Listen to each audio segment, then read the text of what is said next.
적과 흑. 아무리 발버둥쳐도 낮은 신분으로 인해 더 높이 올라갈 수 없다면 시대를 막론하고 절망하게 되는 것은 당연한 일일 것입니다. 또한 그 우월함이 기득권에게는 두려움의 대상이라면 온전한 삶을 살아내기는 쉽지 않을 것입니다. 오늘 소개드릴 적과 흑은 명석한 두뇌를 가졌지만 신분이 낮은 젊은이의 야망이 나폴레옹 시대가 몰락하고 왕정복고를 되찾은 기득권자들에 의해 어떻게 무너지는지 보여주는 소설이라 할 수 있겠습니다. 먼저 작가 소개로 들어가겠습니다. 스탕달의 본명은 마리 앙리 베일입니다. 그는 1783년 프랑스 그르노블에서 태어났습니다. 어린 시절의 스탕달은 엄격한 아버지와 위선적인 사회 분위기 속에서 자라며 권위, 종교, 도덕이라는 이름의 억압에 강한 반감을 품게 됩니다. 이 경험은 훗날 그의 작품 전반에 흐르는 위선에 대한 혐오와 인간 심리에 대한 집요한 탐구로 이어집니다. 스탕달은 젊은 시절 나폴레옹 군대의 행정관으로 일하는 동안 이탈리아와 유럽 전역의 문학과 음악, 미술에 깊은 인상을 받게 됩니다. 그는 이 소설의 주인공 줄리앵처럼 낮은 신분에서 최고의 권력자로 오른 나폴레옹을 숭배했으며 그리하여 그는 능력과 야망만으로 신분을 뛰어넘을 수 있다고 생각했습니다. 그러나 나폴레옹의 몰락과 함께 다시 태생적 신분이 중요해진 시대로 돌아오자 그의 삶 또한 비참해지게 됩니다. 이러한 시대에 살았던 스탕달은 야망은 있지만 길이 막혀버린 청년, 적과 흑의 주인공 줄리앵 소래를 탄생시키는 밑바탕이 됩니다. 스탕달은 1810년부터 스탕달이라는 필명을 사용하기 시작했으며 다양한 주제의 저술을 통해 작가로서의 기반을 다지게 됩니다. 1830년에 적과 흑을 발표하고 이후 그는 신정부에 의해 이탈리아 주재 영사로 발령받았지만 이를 거절하고 작품에 열중하여 많은 작품을 남기게 됩니다. 1842년 3월 그는 뇌출혈로 인해 59세의 나이에 세상을 떠나게 됩니다. 이 소설의 제목 적과 흑은 여러 가지 의견들이 있지만 적은 나폴레옹 시대의 붉은 제복을 상징하고 흑은 나폴레옹이 몰락하고 신부들의 위상이 가장 높았을 시대의 검은 신부복을 상징한다고 보는 견해와 성공을 위한 본심을 숨기고 사제가 되려는 마음을 흑으로 그의 가슴 속 뜨거운 열망을 적으로 보는 이중적인 의미가 내포되었다고 볼 수 있겠습니다. 인물 소개. 줄리앵 소렐. 가난한 목수의 아들이지만 귀족보다 뛰어난 지성과 나폴레옹 같은 야망을 품은 청년입니다. 자신을 무시하는 상류 사회에 대한 열등감과 그들을 정복하려는 복수심을 가지고 있습니다. 레날 부인. 시장 레날 씨의 아내로 부유하지만 지루하고 보수적인 삶을 살던 인물입니다. 줄리앵을 만나기 전까지 사랑이 무엇인지조차 몰랐던 순수한 영혼입니다. 줄리앵의 유혹에 빠져 파멸로 치닫지만 결국 이 소설에서 유일하게 조건 없는 진실한 사랑을 보여주는 인물이기도 합니다. 레날. 베리에르 씨의 시장으로 자신의 사회적 체면과 재산을 지키는 것을 인생의 최우선 가치로 여깁니다. 줄리앵을 가정교사로 고용한 이유도 아이들의 교육 때문이 아니라 나도 하인을 둘 만큼 부유하다는 것을 발리노에게 과시하기 위해서입니다. 무능하지만 권위적이며 아내의 불륜보다 자신의 평판이 깎이는 것을 더 두려워하는 인물입니다. 발리노. 구빈원 원장이자 레날 시장의 숙적입니다. 레날 씨보다 더 속물적이고 공격적인 인물입니다. 수단과 방법을 가리지 않고 부를 축적하며 줄리앵의 능력을 알아보고 그를 이용하거나 혹은 파괴하려 듭니다. 부패한 지방 권력의 전형으로 줄리앵이 혐오하면서도 동시에 뛰어넘어야 했던 더러운 현실을 상징합니다. 자, 그럼 줄거리를 시작해 보겠습니다. 프랑스의 작은 마을 베리에르에서 줄리앵 소렐은 가난한 목수의 집안의 아들로 태어납니다. 명석한 두뇌와 꽃미남처럼 섬세하게 태어나 힘을 써야 하는 목수 집안에서는 천덕꾸러기나 다름없습니다. 줄리앵은 한때 나폴레옹 치하에서 군의관으로 있었던 외과 의사에게 라틴어와 역사를 배우게 됩니다.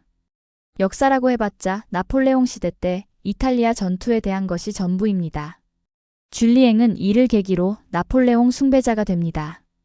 자신처럼 미미하고 재산도 없던 일개의 중위가 유럽의 제왕이 됨으로써 신분 상승의 전형적인 모습을 보여주었기 때문입니다. 줄리앵은 라틴어와 성경을 통째로 외우는 비범한 능력 덕분에 시장인 레날신의 가정교사로 들어갑니다. 그곳에서 줄리앵은 자신을 무시하는 귀족 계급에 대한 복수심과 보상심리로 시장의 아내인 아름다운 레날 부인을 유혹합니다. 출세하지 못할 바에는 차라리 골백번이고 죽음을 택하겠노라는 불굴의 결심이 그처럼 창백하고 부드러운 소녀 같은 얼굴에 감추어져 있다는 것을 누가 짐작이나 할 수 있었겠는가.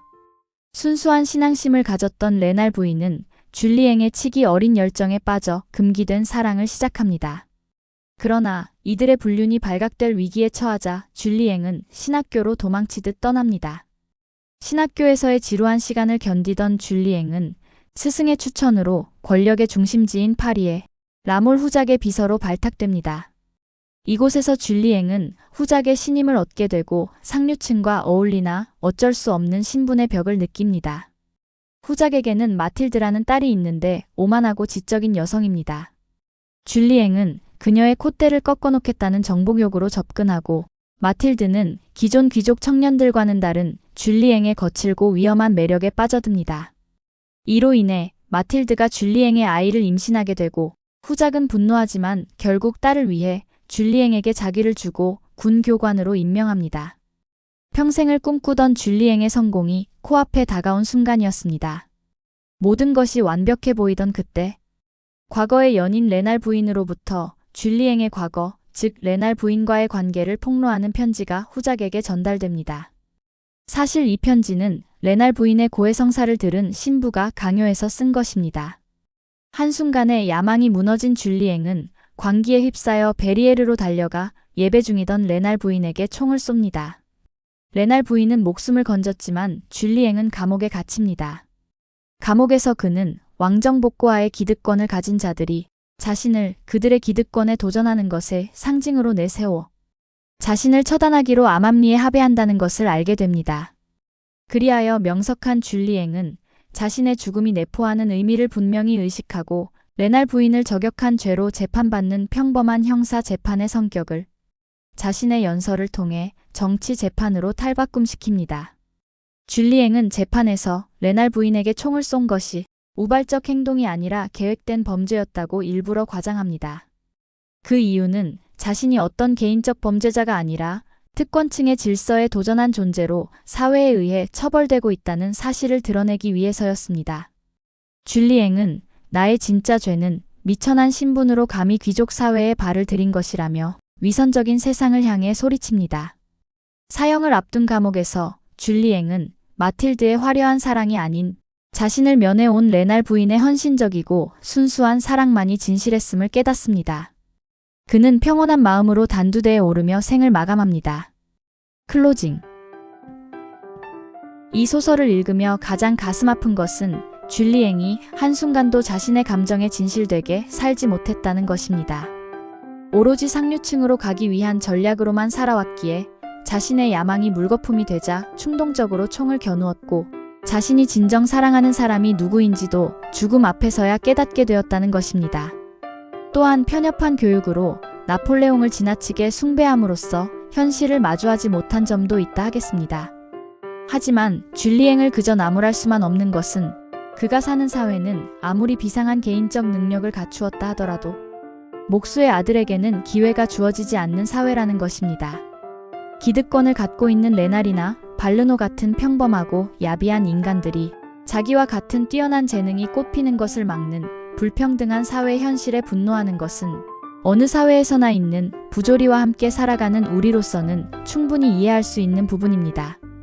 어쩌면 줄리앵은 야망에 눈먼 사람이라기보다 단지 태어날 때부터 이미 패배가 정해진 세계에서 살아남기 위한 일종의 방어였고 자신의 존재를 증명하려는 몸부림으로 볼 수 있다고 하겠습니다. 우리 또한 부조리한 사회 속에서 불평보다 진정 나로서 살아가는 법을 생각해보는 시간이 필요하다 하겠습니다. 책과 알매 온우주였습니다.